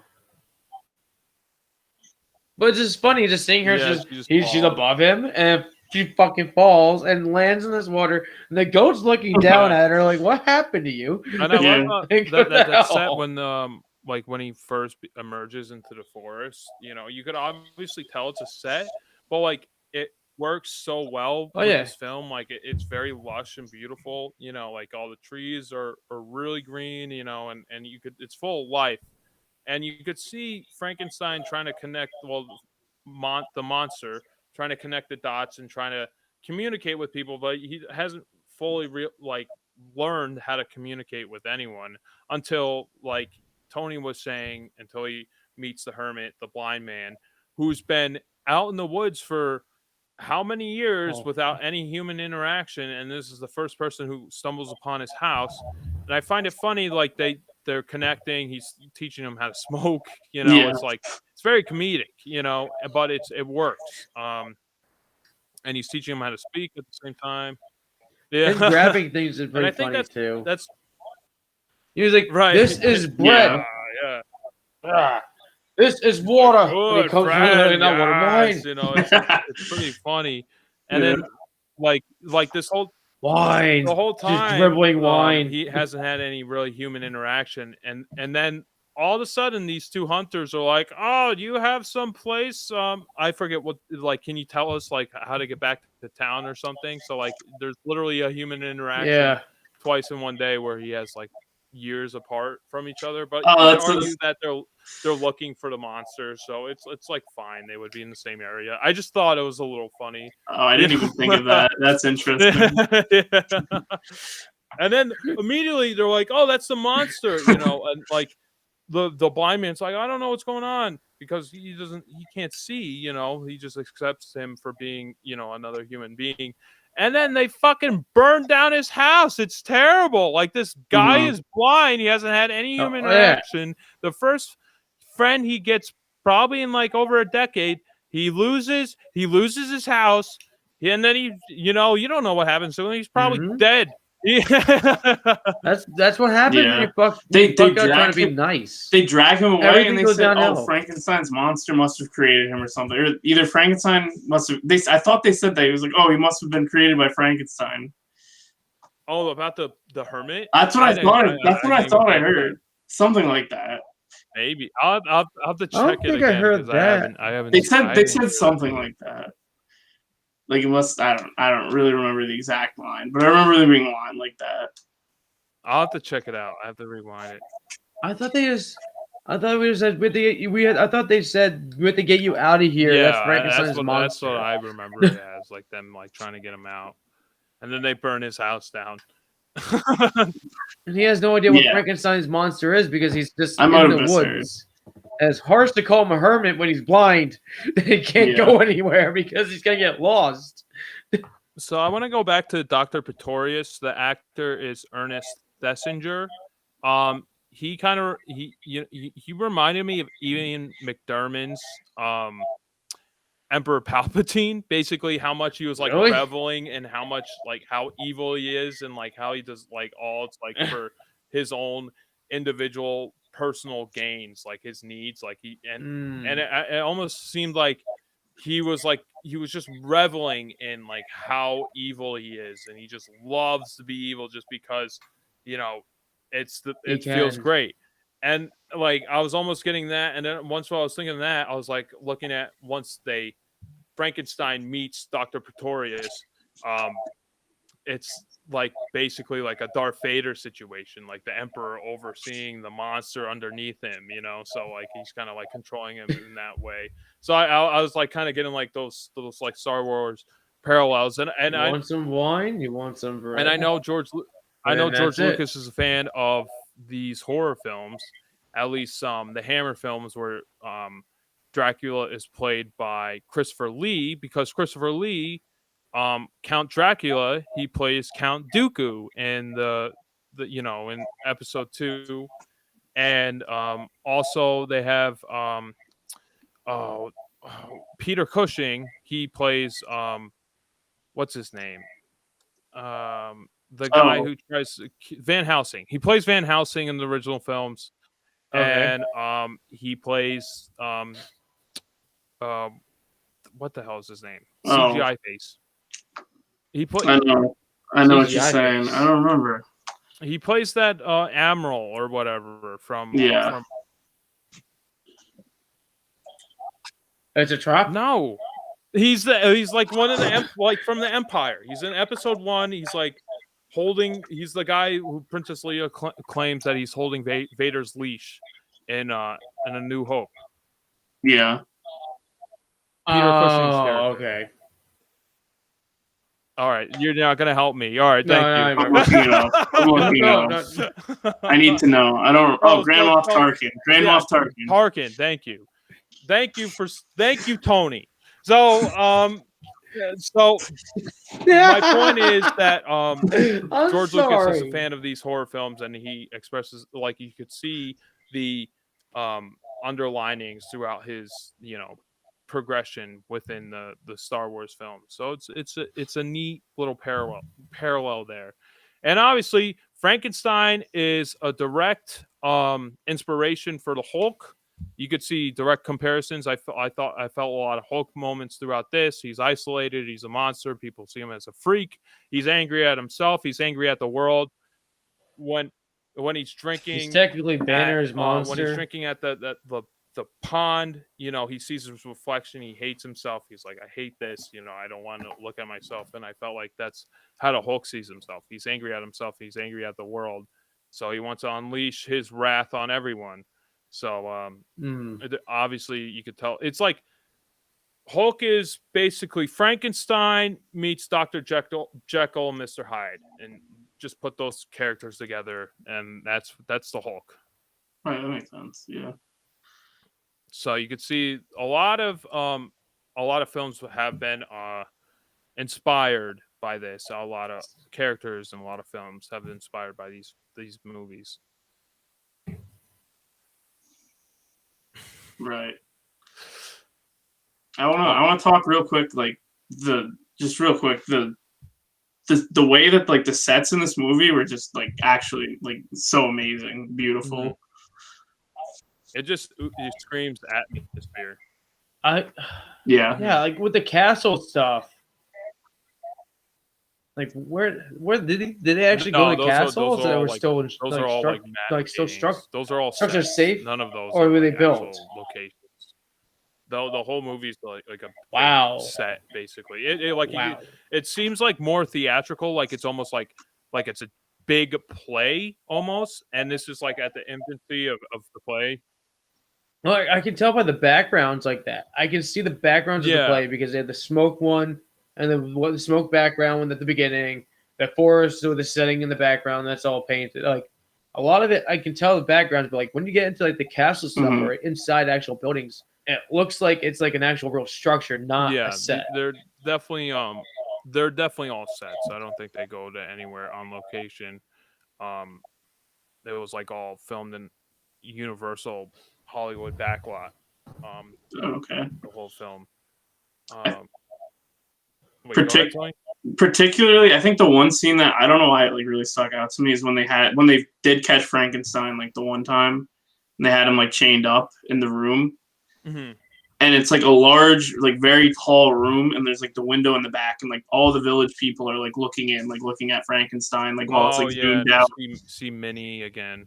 Yeah, you see Minnie, but you see all the people. You see all of them in the window, but like it's a very like wide shot, and you just see so much in that one shot, and it just like looks amazing. Yeah, there's a lot of dolly shots. I was actually surprised how much the camera moves in these films. Like there's a lot of like that. It almost like goes like through walls, almost like it's like going in between sets, which is pretty neat. I like how they do that, and it like almost look like the camera. It's like its own entity. Like it's like almost like a ghost, like off otherworldly. Mhm. Yeah. Around doing a thing. Yeah. So I want to get your what are your guys' thoughts on Minnie? Like, do you like her? Do you hate her? I could see her going both ways. Like, I could see people enjoying her. I could see people being annoyed by her. So I wanted to get your thoughts on Minnie. I thought she was annoying. Yeah. I thought she was annoying, but like I like started enjoying her like a little bit in the middle. Yeah, but then she got annoying. Terrible. Like she was she rides peaked, the line. then she like, of smooth, being- yeah, then she of peaked being, like, again. bad and funny. Like once Frankenstein's fiance got captured, Mhm. that's when she peaked again. Yeah, for me, because she just I kept did on enjoy screaming that. Yeah, and screaming. and then she's the one who, like, when she gets that initial reaction, like, she's the one who discovers that Frankenstein's monster is alive from the beginning, and like he just like towers Mhm. over her and just like stares down at her, and like it's pretty creepy. And I'm then, just but gonna like go. how she reacts is just like it just kind of took me out of the scene. I was like, oh man, you almost had me, and then this performance, yeah. It It was was a very Bugs too Bunny thing. It's like I'm just cartoony at gonna that point, and get I out of here. understand You what know, they're trying to do. It just didn't really work, at least for me. I could see it working for other people. I don't think it's a terrible performance. It doesn't like ruin the movie or anything. It just kind of took me out of some scenes whenever she like acted over the top. it doesn't give Mhm. that much to Yeah. the movie. It doesn't give. It doesn't take. Yeah, It's it's just a kinda- bland character. Yeah. It's hit and miss. She has scenes that she hits and scenes that she misses. So that's why I'm like kind of Yeah. right in line of like how much I like her. But yeah, I think that police officer, he like hit the beats. You know, like he was within the realm. He was believable, but like, you know, he was just very passive about everything. Like he was like, everything's fine, go home. You know? I love that. That was so funny to me. I kind of enjoy the henchmen when they're digging up the bodies. Like, I really don't like graveyards. I really don't like being here. Okay. After they found the bodies, I think we should turn ourselves in and not let anybody know what really happened here. We should just turn ourselves in before everything happens. Dwight Fry, he's the one who sold it. The guy who played Carl. That's the guy you're talking about. Because the other henchman just kind of was like, "Yep," you know, he didn't really say anything. Yeah. Dwight Fry, he's the one who sells that scene, because the other one It's doesn't just really like- add anything. He's just kind of there. It's just like if I did that, I hate graveyards. B, if I know bad shit's gonna happen, I think I should just get over with and just get the fuck out. Yeah, I love how it Dr. Pretorius shows like his like little experiments that he grew, like basically like instead of growing plants, he grew people. Oh, the little They're like little people. people in jars, like instead of like oh I got a plant in here, it's like a little person, like Oh, a little yeah. king, Oh, here's the a little queen. queen. Here's the king. He was a little feisty, so that's why he's still in this one. Here's the priest Yeah. setup one, and then just onward. Yeah, I like that a lot. That like it made his character like more like interesting. Like he was like more mad scientist. Like in the first film, Dr. Frankenstein had someone he was looking up to, but he was just kind of boring scientist. He wasn't like crazy mad scientist. Like the Dr. Pretorius is crazier than Frankenstein, and that makes it interesting. Like his character is interesting. Well, like it seems like the way you're describing it in the first one, like he's more just an idol. He's just a more of an ideal character, just that's there, just pending to be in to be announced. Yeah, well, it's not the same it. character. It's just like the same kind of like mentor kind of character. This is the first time you see Dr. Pretorius in the film, in the universe. I should say. But there's definitely two different feels, I think, for both movies. Like the other one's a little slower. They're like the main focus with the is like the wedding for the normal townsfolk, while Frankenstein's like kind of off to the side making a monster.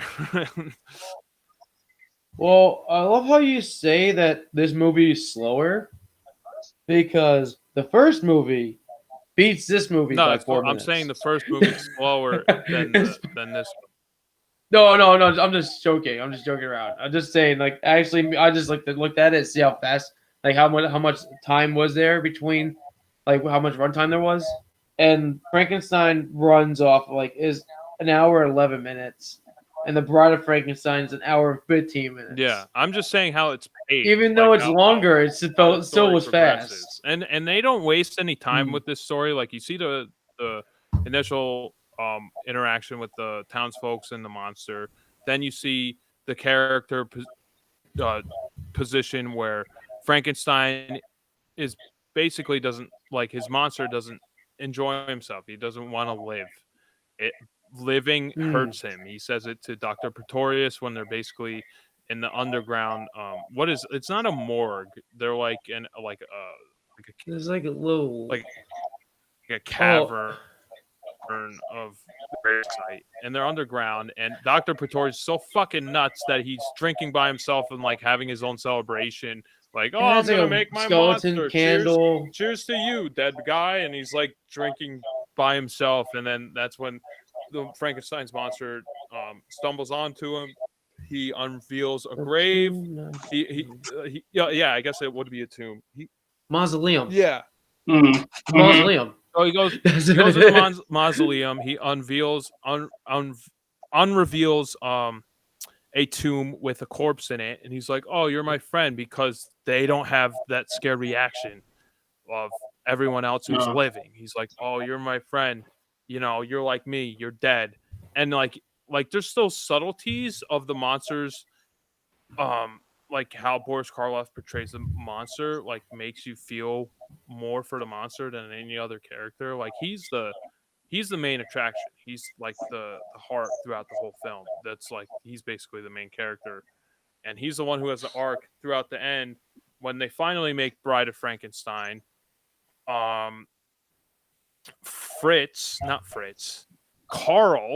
Carl kills a woman on the side of the street to get a fresh brain because they can't get one that's more deteriorated over time. So he kills someone. Dr. Frankenstein, he's like, "Where did you get it?" And then I love what Dr. Pretorius says. He's just like, it's like a police accident or something. He like whispers, he like mouths it to him. And he's like, "Yes, don't worry about that right now. Let's just deal with this scenario right now and get the monster made." And he rises it up. Then we get that reveal and the booming music, the Bride of Frankenstein music, which is pretty famous. And I didn't really know what the music was from until I watched the movie again. I was like, "Oh, this is what the song is from. I heard this before." And you know what I heard it from? The first time I heard the song was, I think it's 1999. Whenever Small Soldiers came out, Joe Dante's film, where it's basically where it's Barbies, where it's Gremlins meets Toy Story. He makes Gremlins again, but with toys. That's what he does. It's Gremlins meets Toy Story, and it's not as good as either of them.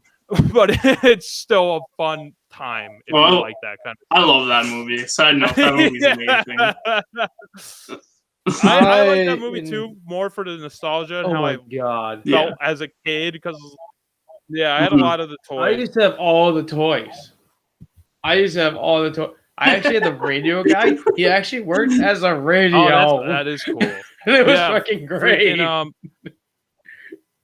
So like you just his name was Frankie. channel His up. name was Frankenstein, the character. So like there's a direct reference to Frankenstein and Bride of Frankenstein Mhm. with the Barbie dolls, and you hear that music, the Bride of Frankenstein music is woo, like I don't know, like it's a synthesizer or whatever they use, but like that's where I first heard the music. And obviously it's like direct reference to Frankenstein, like the toys are saying it's alive with those naked Barbie dolls. It's a very weird scene and movie in general. But Joe Dante did like a little behind the scenes vignette for the film, and he claimed it to be the crowning achievement of Universal Monsters. I don't know if you guys agree with that. I mean, you probably haven't seen every Universal Monster movie. I've seen most of them, not all of them. I still like going through the collection. It's definitely up there with one of my favorites. I wouldn't say it's my favorite, but it's up there. It's probably like top 3 right now. I have to watch the rest of them and kind of get more of a viewings. But like this is regarded as one of the best sequels of all time, like up there with like Empire Strikes Back and movies like that. And I think it definitely deserves that title. I think it's better than the original film. I think you get more out of it if you do see the original film. And I apologize that I started you guys out with this film, but the original's the original the original's kind of boring. Such a And jerk. it's worth the watch for historical reasons, and Boris Karloff's portrayal of the monster. And once it gets picked up, like towards the end, it definitely gets interesting. It's just kind of like a slow burn how it gets going. I think this just like throws you right into the action, and it like deals with more the ideology of what the monster is kind of conflicted with. Like, does he want to live? He just wants to have friends. He doesn't really enjoy being alive. And then at the end of the film, the Bride of Frankenstein, who's played by the same actress who portrayed Mary Shelley in the beginning of the film. So I liked how they kind of like show like, oh, this sweet innocent girl is like whoever, she kind of came up with this macabre story, so she kind of projects herself in the story a little bit because if she's that morbid to create the story, obviously she has like a little monster within herself. Make it a monster. And I guess the actress was inspired by geese hissing, because whenever she sees the first initial reaction of Frankenstein's monster, she hisses at it like a goose like protecting its young. So that's where she got the inspiration from. And she moves like very bird-like, with her head. So I thought that was very interesting. And the movie's called Bride of Frankenstein. She's only in the last 5 minutes of the film. Yeah. So like it's like building up to that scenario at the end of the film, and she's that's the blind man scene and that scene are definitely my 2 favorite scenes out of the whole film. Yeah. Was amazing. Mm-hmm. Frankenstein just changing tune to everything after all that is just like, what the fuck? I was expecting a different outcome of it, of him like just destroying the inner layer, but him actually going up to the top, killing the guys up there, and destroying things up there, killing Carl. You see him off, and then he comes back and gets ready to explode, like just blow everything up. Because I like how he slowly gains intelligence as he progresses. Like in the book, he's just like as intelligent as a human, and then in the book. And he's the one who forces Frankenstein to create a mate for him. Like that's just in the book. Like it's not like a sequel. It's all in one book. But obviously, this takes liberties a little different, and it's not like Frankenstein couldn't talk throughout the book. Like he was as intelligent as a human. And I think the Liberties work for what they're doing. You know? Yeah, I definitely agree. I liked seeing him like learn like how to communicate with people and like slowly become like more and more like human. Yeah, and it makes sense because he's dead. So like, how much he's like reborn. Yeah, he's reborn. He needs a so like it's like an infant at that point. Yeah, like you're saying. But like when you mentioned like before when he was with the blind guy, it felt like he's been there for like I think it's just, days. It seems like months. I think it's and like just one night. it's only been there for a few hours. Yeah, it's just a couple hours. Like you don't see no time lapse. You literally just see them just go scene to next scene to the next scene of them doing things. That scene, and it's called Bride of Frankenstein. You only see the bride at the end of the movie, but I think she has such a epic build-up, and like her character design and how she's portrayed at the end of the film is so pitch perfect. That's why she's so iconic, because she had the ultimate build-up of all time. Like the whole movie is about her, coming to life at the end of the film, and then she immediately dies. Frankenstein's like, his monster's like, you two live, you have a future. I'm gonna die with this inhuman monster and my wannabe bride. Like he finds someone who's his own, and she doesn't even like him. She's like him, and she doesn't even like him, and it's so depressing. But the thing is, like they're very different. If you look at the designs for both of them, they're two different designs. She's more normal base. It's just her hair is just back. She has a little bit of scarring. He just doesn't look properly. Yeah, he's the prototype. A normal person looking. He's just. Yeah, he is like the prototype. We fucked you up. Yeah, it's like this one up. It's like the Terminator, like Arnold Schwarzenegger versus the T-1000. Like he's the better model. Like she's the better model. Yeah, and I guess she's like but she still died though. He kills her. Frank, he kills her.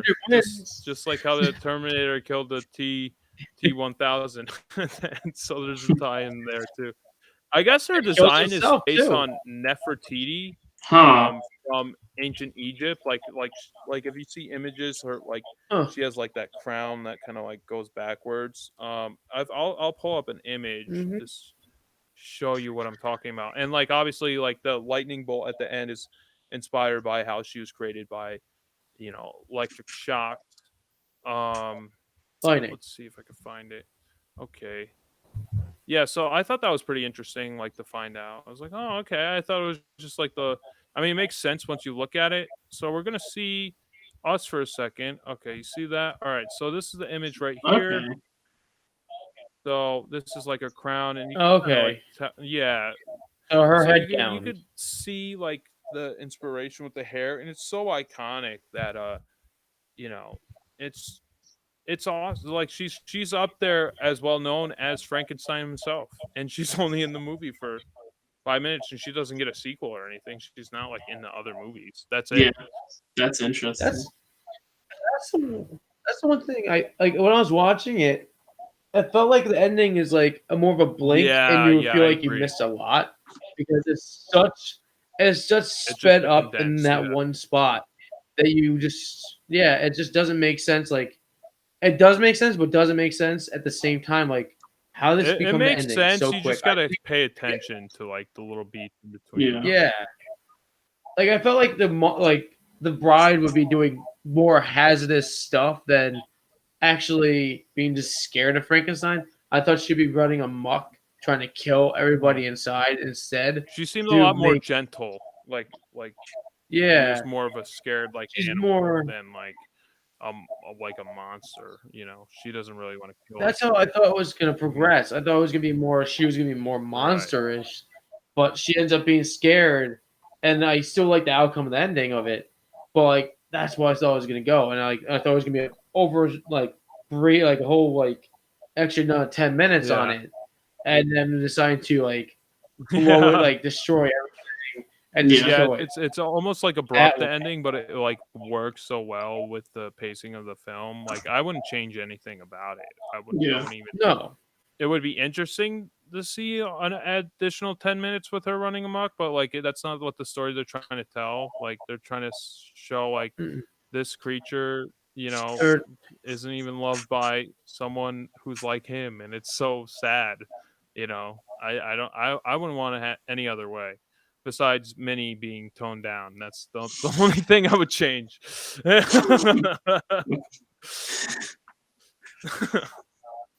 oh god. So, do you guys have any final thoughts about Bride of Frankenstein?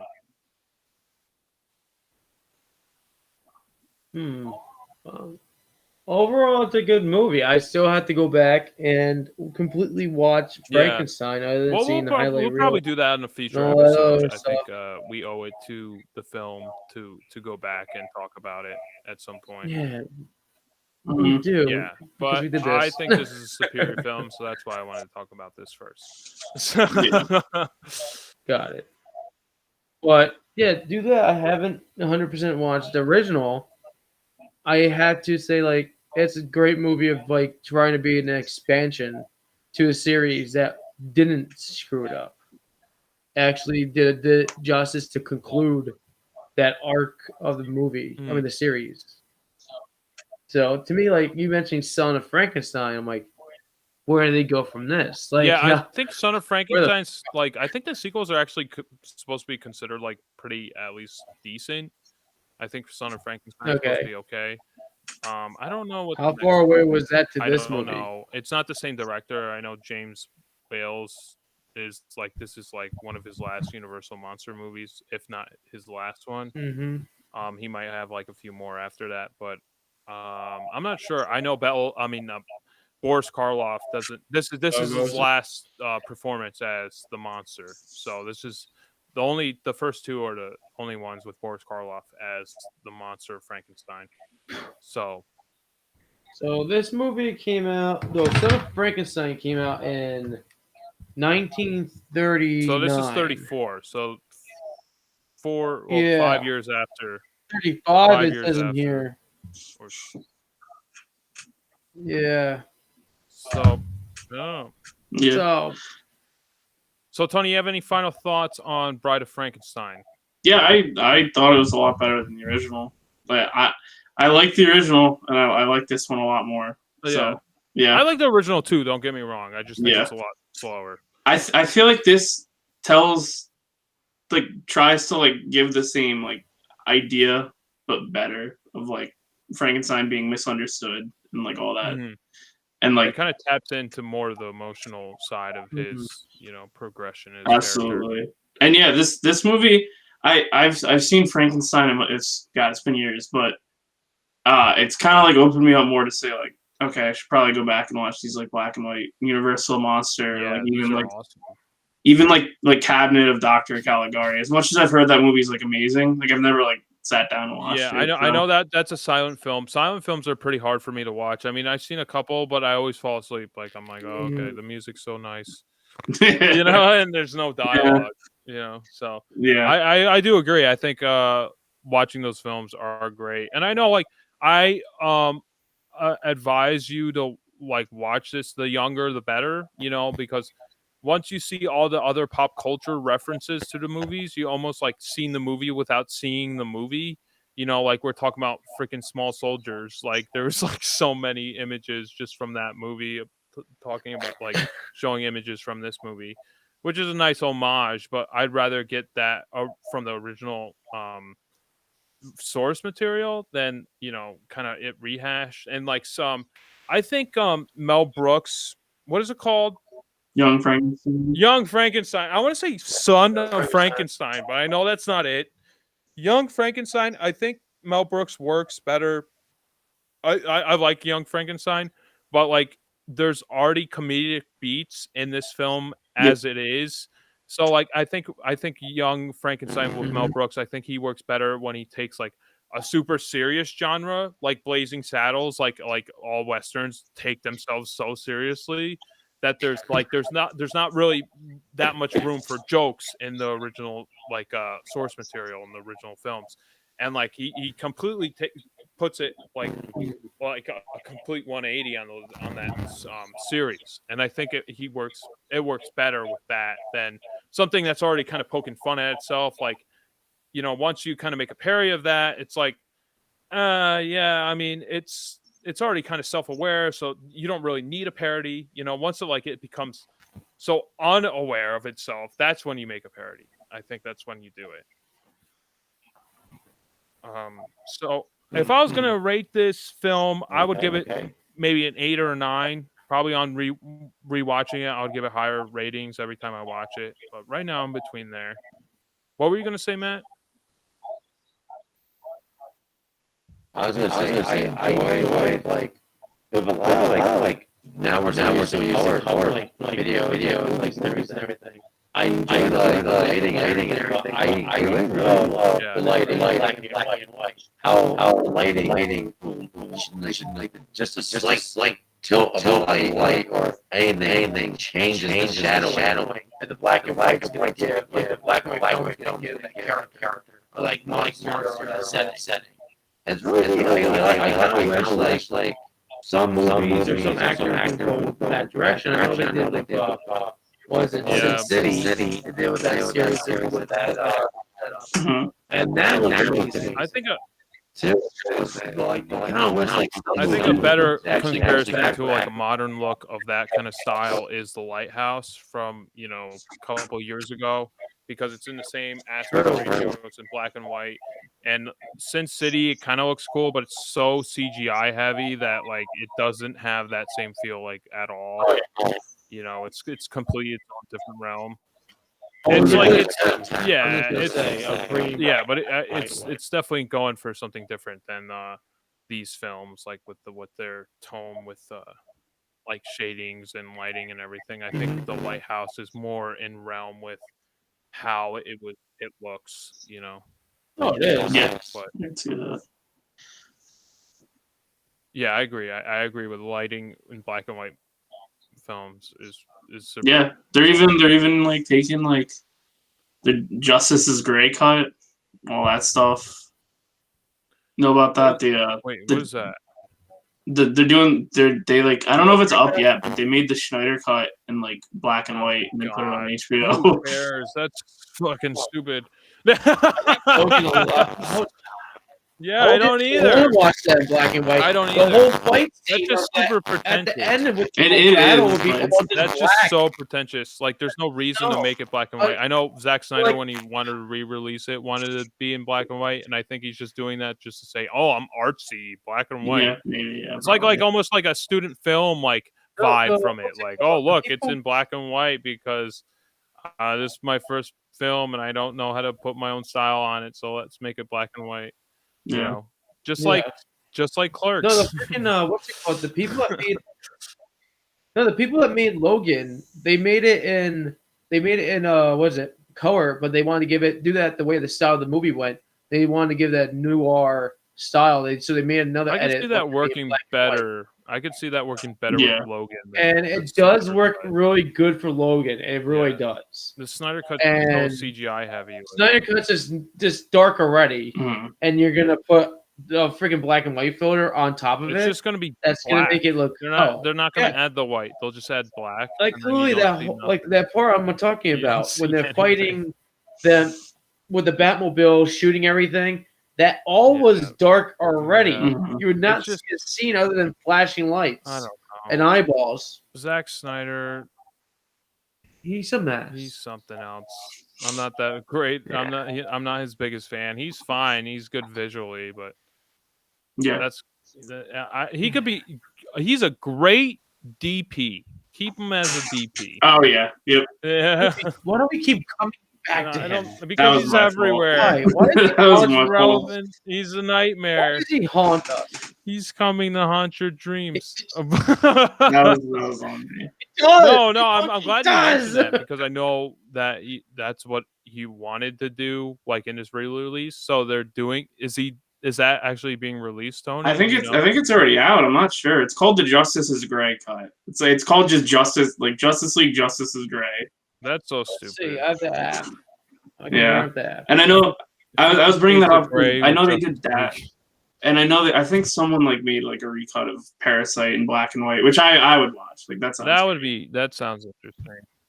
Yeah, I still need to see it. I haven't heard seen yet it's either. amazing. Maybe in a future episode. Yeah, I still have to see it myself. Oh, God. Okay. So you got. Oh, yep. Here it is. Is Zack Snyder's Justice League. Justice is Oh, Gray. no.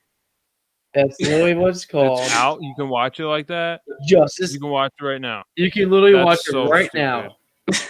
That makes me Justice hate is this Gray. movie even more. Justice should not be This fucking makes me gray. hate the movie like even more. I like thought it's adequate, it's okay, but like I think I just gave it too high of appraisal just because I was comparing it to a complete piece of dog shit versus It's like garbage. a It's not a good movie. slightly better movie. And then like comparing him like yeah, it's great, but like once you look at it again you're like yeah, this like if that was the initial movie that was released, it would definitely get better reception than the original Justice League did, but I don't think it would get like as high as reception as it is now. Like right now, it's the second highest rated superhero film on like IMDb or whatever rating systems. Is like, it? No, Oh, that's stupid. That bad. Is so dumb. It's right after Dark Knight right now. The thing is, like, when you guys did this, when we did a review with all like this shit of Justice League, I looked at it as a whole. Like, I didn't even try to compare it to the other one. Yeah. I did little snippets. I went like it's this whole movie. I'm gonna suffer for 4 hours. No, I agree more with your viewing now than I did the first time. Like now that it kind of settled in, I'm like, it's still fine. It's better. I enjoy it more than I didn't like it, but it's still like I don't need to see it again. I don't want to sit down and watch it. Again, I could watch four Universal monster movies in that time, and I get so much more out of it. I would get immensely more out of it. I would get immensely more out of just watching one movie, out of watching one Universal monster movie, and it's only this one was like an hour and 15 minutes. Right here. Yeah, 3 movies makes 4 movies. Fuck it, we can actually throw 5. Fuck it, why not 5? Yeah, because they're a lot better than that fucking movie. They are. It's just a lot more quality. Yeah, but like it's just and everyone. I remember after watching Zack Snyder's the savior. My dad asked me like, "What?" Everyone thinks Zack Snyder's like the savior, like he's like this great. He's director. not. He's horrible. The one who brought DC down from where it was already. It's not very good. He fucking knocked the pillar down. But like the thing is, like I remember after watching that movie, I literally walked down the stairs and I said, I finally finished the Snyder cut to my dad, and he looked at me and just said, "Is it good?" And I said, "It's garbage." All right, don't bother me about it. Walked over. I gave him some snippets, and he's like, "Yeah, I think the Flash scene and just was walked my away. He never favorite talked to me about it ever again. The Flash scene, like his introduction, that was my favorite part of the whole movie. I would get more out of just watching that scene and then ending it. And that scene has nothing to do with the rest of the story. Well, maybe that's going to be in the Flashpoint movie, that little extended scene. I think it's probably will. In one movie. It's just stupid. Yeah. Well, all right. Well, I'm done with Snyder. Let's get back to the topic.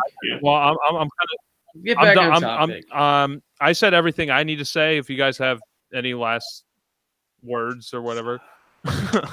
I didn't give it my number yet.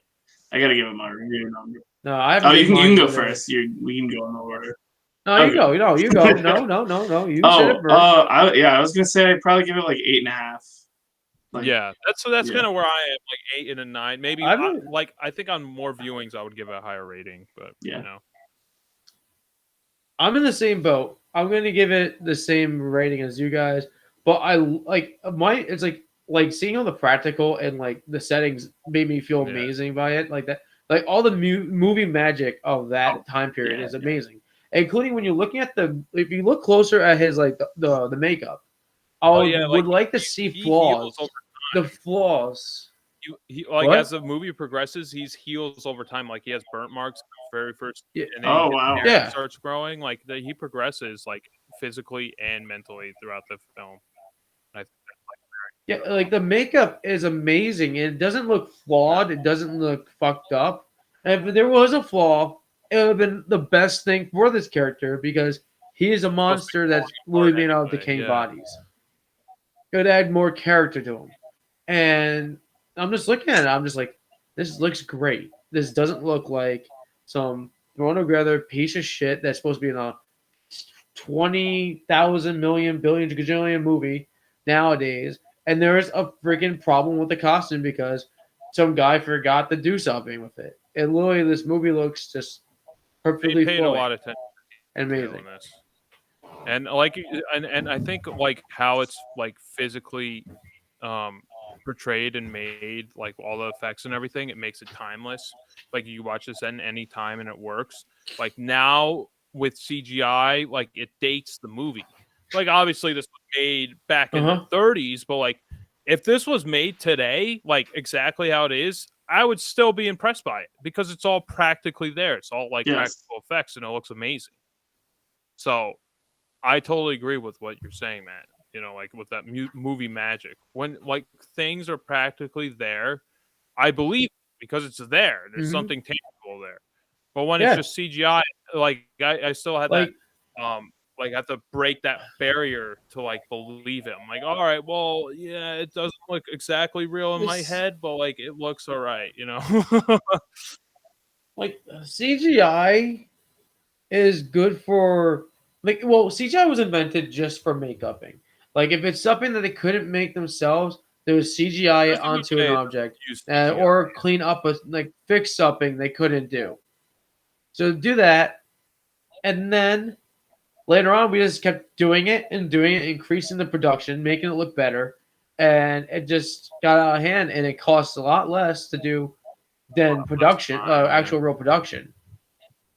And it's bullshit. Even though if we have the technology to make a lot of things that we do in CGI in real life, so why not? If I can see a little kid make a goddamn Iron Man suit out of cardboard, I want you to make a real life Iron Man suit out of whatever you can make for a movie. Well, they did for the real movies. They made And they Iron did, Man like, out of they did- cardboard, yes, for the real movies. No, I mean no. They actually made a legit Iron Man setup and stuff Oh, that's for it. So those movies they can exempt out, but later in the Marvel movies they just kept on doing CGI Yeah. crap. But like if you can if I can see these people at their house creating things that look amazing from like cheap stuff. And hi Robbie. Yeah, hi Robbie. And I wanna- So, I just Robbie, realized yeah. that. And if I can see those like people doing that and making things out of like household product, why can't like people in our real and actual movie like companies make shit Mhm. like that yeah, out of his household? Yeah, items, I though. totally agree. yeah. Like, the Like more practical it is, like- the better it is. you just give your movie a shelf life if you just overuse CGI. Yeah, for sure. And there's a good way to use CGI. Like Thanos is a great example. Like he looks great. Mhm. Gollum, he looks amazing. You know, those are still like timeless. Oh, speaking of Well, Gollum, like- there he is right now.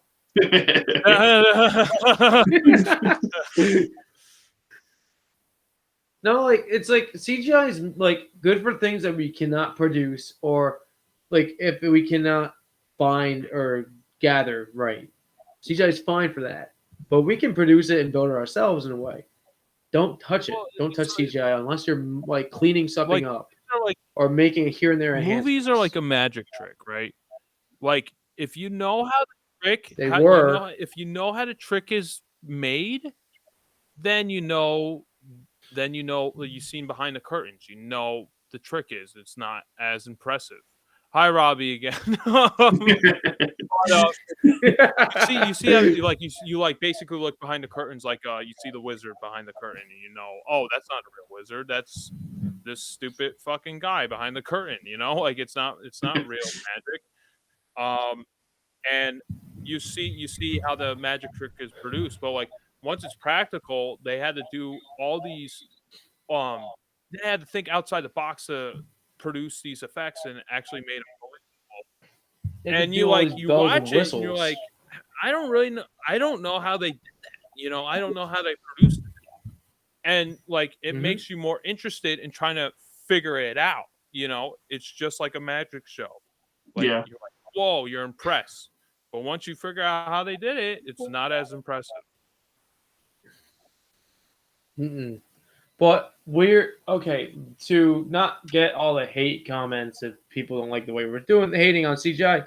No, we do give it out to the people that do the CGI work because we know there's a lot of hard work that goes into it, and the way they have to do it, it is an artwork. It's art. It's a good way of doing things, but like still always a lot better in some sorts of the If you movies. use different Mhm. tricks in the book instead of relying Yes. on one, then you see that one trick over and over again. You reveal how it's done. But like, Yeah. if you use CGI, Like- use practical, use stop motion, use whatever the hell in your arsenal, then you hide the seams a lot better. But once it's just one seam, you can unstitch it a lot easier. Yeah, like like nowadays, a lot of movies like back to Zack Snyder, they were all filming on a fucking green screen, all green screen, Mm-hmm. everything green screen, green Yeah, screen this, you green know screen what? that. I think there was a couple here and there that they actually got out of the green They screen. didn't even world. have. Yeah, Well, you could say that about the prequels too.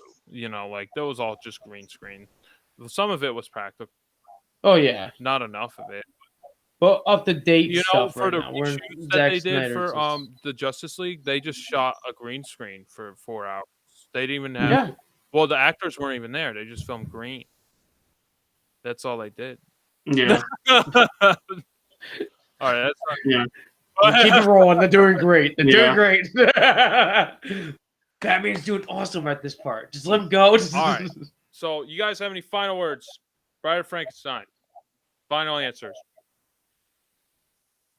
Good. Good. No. Very good. Everyone good. All right. Awesome. Recommend it. If you haven't seen it yet, I definitely watch it. I mean, I would recommend watching Frankenstein beforehand, but you don't really need to understand what's going on in this film. You get the prologue in the beginning. They sum it and up. You get the gist Yeah. of it. They give you a But little recap. get a little bit more out of it if you watch the original, but Mhm.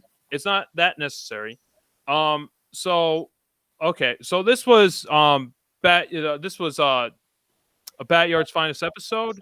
I forget my outro already. Okay, 3, 2, 1. This is Josh from BatYard Productions sending you off up and away until next BatYard's finest episode. And this is Superman's pals, Tony, Matt, becoming and super pals, one episode at a time. Yeah, we did it. We did it. That was like one of the smoothest ones we did. I almost had to do the 3, 2, 1 to remember how to do the outro. It was like really. we haven't had to do that in a while. I do the countdown to remember. All right. Well, bye everyone. Bye Robbie. Thanks for watching. Bye. If you guys have Bye. any questions or whatever, let us know. And all right. Good night.